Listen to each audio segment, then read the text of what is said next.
Hi, it's Mark Bossard. I'm here with Iyad Salloum of Insync Physio in North Burnaby, BC, Canada, and we're talking about concussion headaches. How you doing, Iyad? Doing great. Let's get into it. So I would assume that every concussion has headaches afterwards. Is that true?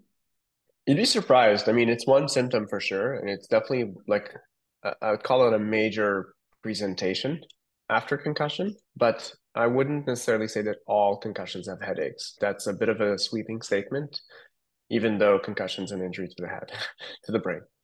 But it tends to be one of the things that I think one of my clients described it best is, I'm seeing you not because of the pain, it's just because can no longer deal with the pain kind of thing. So it tends to be like an issue of management and also treatment because they're kind of lost. They'll try certain medication, which seems to help temporarily, but then they seem to recur with most people for different reasons. And I think really the biggest thing that we try to do in the clinic is try to figure out what kind of a headache are we dealing with, what's contributing to it, because often people get given one reason, and in my experience with concussion, and we learn new stuff every day, it's never just one thing. So I think that multimodal approach is so key in concussion treatment, and especially in assessment, because it's kind of lazy of us to blame everything on, oh, you are sensitive to light and that's what's causing your headaches, because sometimes the headaches make you sensitive to light. So it's hard for us to draw that causal, this caused this or this caused that. And there's lots of contributors. So that's one of the things that we would do in our first few visits in the clinic, because it's really hard to assess everything you need for concussion in one session. Otherwise, the person would be just completely wiped and hate you forever for flaring them up so much. Right. So we typically think that concussion happens from contact sports, football, Mm-hmm. hockey. That there's growing awareness of, heading the soccer ball is a problem, rugby, but I think it happens a lot more than people think.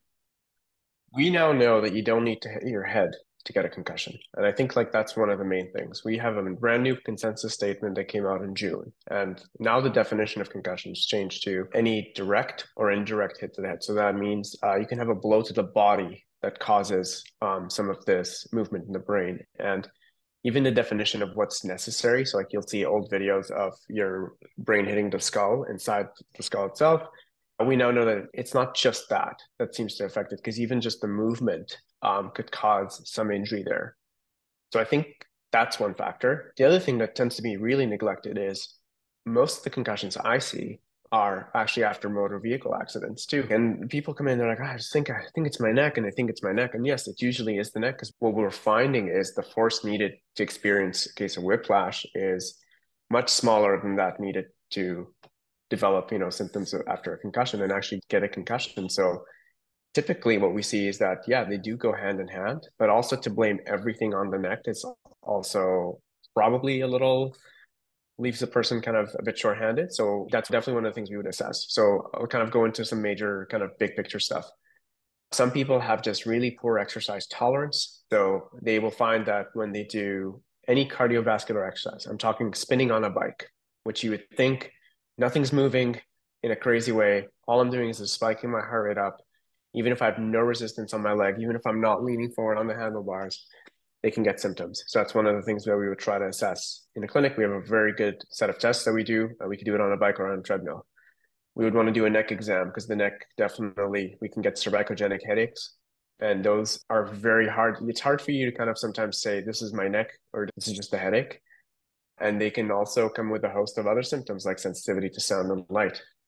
Like I said, it's a bit more involved. And sometimes we can have some, this is a bit controversial in some areas, I guess, where does this condition exist or not? We know that there are some reports of it. It's called cervicogenic dizziness. So that's dizziness from following a neck injury. And we have some good rehab tools for that too.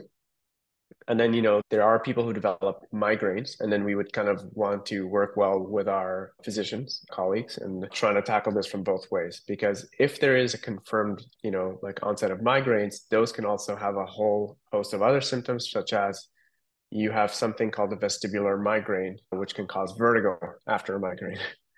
So we'd want to deal with that, and then deal with some of the, let's say, the sequelae of dizziness and whatever happens.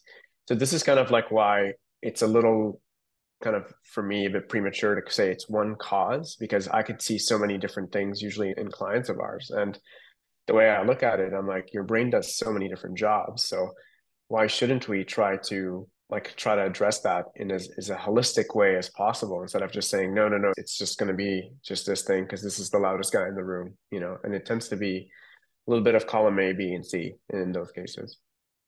So what's the typical treatment look like?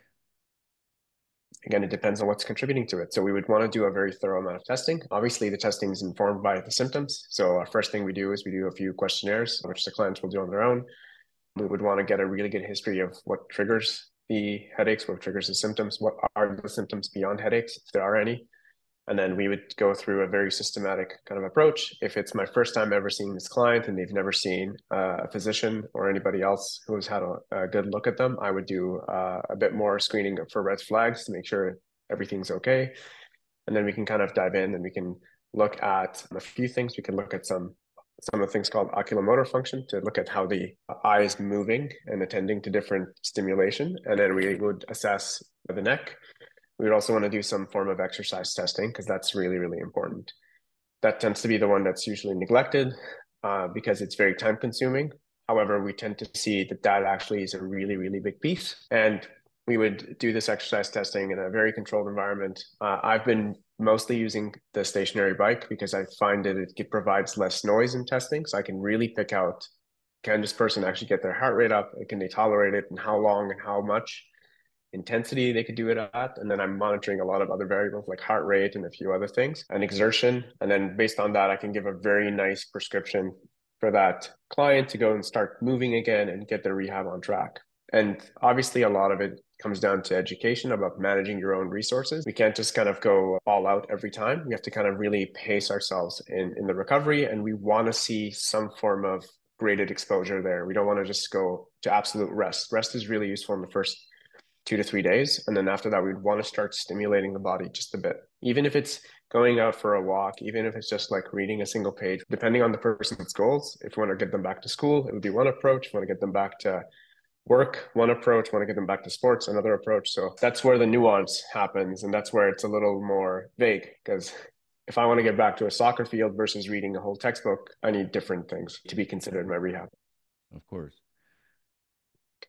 And typical, I guess it's this again depends on the acuteness of the injury. How long does it take? Fix it. I can tell you that there's no consensus on this because so many things are like the variables at play are when did the concussion happen versus when did we start dealing with this? How aware are we that we are actually dealing with a concussion versus not?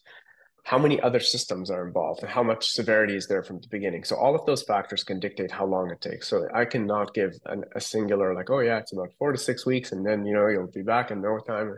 This is just not one of those conditions that we can kind of just give a very good, clear definition on because there's just so much variety in that same case. But I like the way I kind of will structure that prognosis piece is like how well, how long is I will see how they're developing in the first 1 to 2 weeks. And based on we can decide, do we push more aggressively or do we need to hold back? So I think like, again, there's so much individual differences here that I'm loath to give a one size fits all piece of advice and also set people with the wrong expectation or, you know, because some people might need to be pushed on faster and some people might need to be held back a bit more. Would it be wrong to say that if this is someone's third or fourth concussion, that it's going to take longer? It just makes sense if you've had multiples that the recovery is a little more complicated because there's just more history there. And it depends also how well they recovered from the previous ones and where they were at. But the good news is we do see people recover.